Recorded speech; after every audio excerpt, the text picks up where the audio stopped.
Even the entire Arab nation that is absolutely right behind him as a figurehead. That he's quite possibly the most famous Egyptian in the world right now.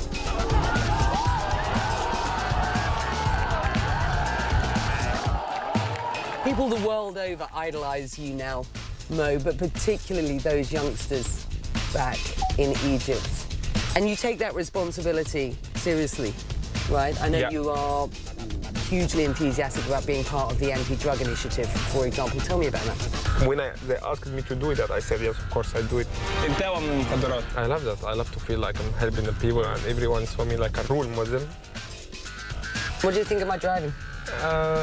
Until now, it's fine.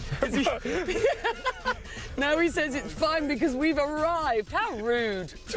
There. What's your favourite Egyptian food? Koshari. Really? Yeah. So tell our viewers what that is. I love it. It's pasta with rice, with sauce, with spices. It's mixed, but it's complicated. But for me, it's the best. First thing, I eat it in the car. I have a hoodie in From my the head. airport? From the airport. I told my Stop friend it. I told my friend to bring me one, then I ate it in the car straight away. So he brings you that to the airport. You put your hoodie up because obviously otherwise you're going to get mobbed, right? No, but I jump in the car. Then I start eating in the car with the hoodie. So. Do you miss home? Yes, I miss home, but you know, I live in Europe for 7 years. But I go there, you know, with the national team. I go there with when I have a break. I go to my village. Yeah, I miss there, but you know, I'm happy because I go like every 2 months or every month there with the national team. And you stay with family when you go home? Always, even the family comes to me here, so yeah. Talking of home, I've got a message for you from Hamdi Noor tonight. Your first coach? Yes. See if that plays. يا كابتن محمد انت يا ابني اسعدتني واسعدت مصر كلها وباذن الله تسعد مصر اكتر واكتر وتسعد اهلك وتسعد محبينك العالم كله بيحبك لانك تستاهل كل خير شكرا. How do you react to that? I miss him a lot. Tell me about him. I have emotions when I see him. He's like my second father.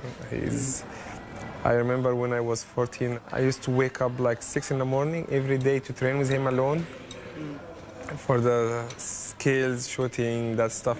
I have to thank him for everything he has done with me, and I can't forget him. And I'm sure when I go to Egypt next time, I will see him. Like millions of his countrymen, Hamdi was glued to his television when Salah calmly slotted a last-minute penalty against Congo. The goal sent Egypt through to their first World Cup final since 1990, cementing Salah's standing as a national hero and sending the streets of Cairo into rapture.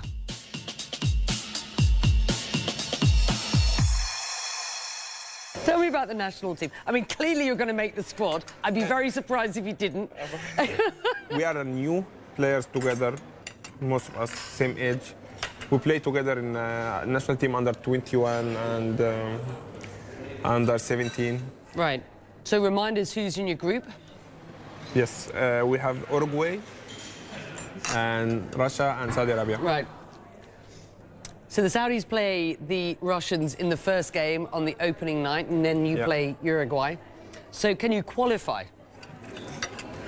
If you ask me, in my opinion, I will not say we can. I say we qualify. We already qualify. Yeah, we will qualify. Of course, you have a difficult group, but we go with the confidence. I'm sure we're going to qualify. Mo clearly, you know, loves his country. He's an absolute hero in Egypt. I'm supporting Egypt. I've already decided. We've got an Egyptian 41 flag. years old and I was thinking about buying the Egypt top, to be honest with you. This isn't your first Premiership club, of course. You're at Chelsea as well, and then out on loan to Fiorentina and Roma. What happened at Chelsea? Are you disappointed? That it didn't work out. So I feel like it's not. I didn't have my chance here, so I must leave. I must leave. It's in my mind. I don't want to be like someone sitting in the bench and waiting to be like number 4 or 5 or play 2 minutes and he's still in the big club. It doesn't work. I went to Fiorentina, then after I went to Rome. I had 2 seasons and a half there in both clubs. I did very good there. And when I had a chance to come back, I say, yeah, it's a time to come back to England. So you've got Ronaldo and Messi playing in the Spanish League. You've got Mo Salah playing in the English Premier League.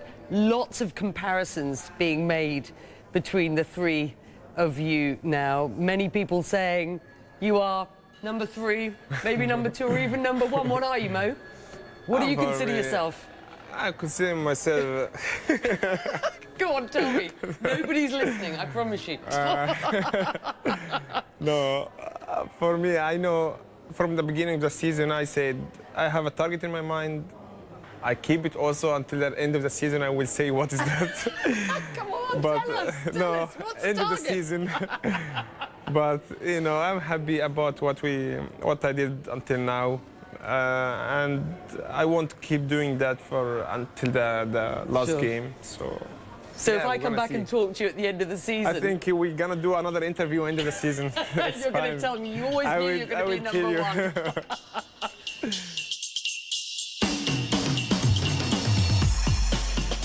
I left Mo at a suit fitting ahead of English football's annual Player of the Season bash. Mo, you've won a lot of awards in your life. How important is this one? This one? Yeah. This is a special one, honestly. Yeah, special. Did you imagine at the beginning of this season that you'd be getting this award? Yes. That's why I'm doing the fitting.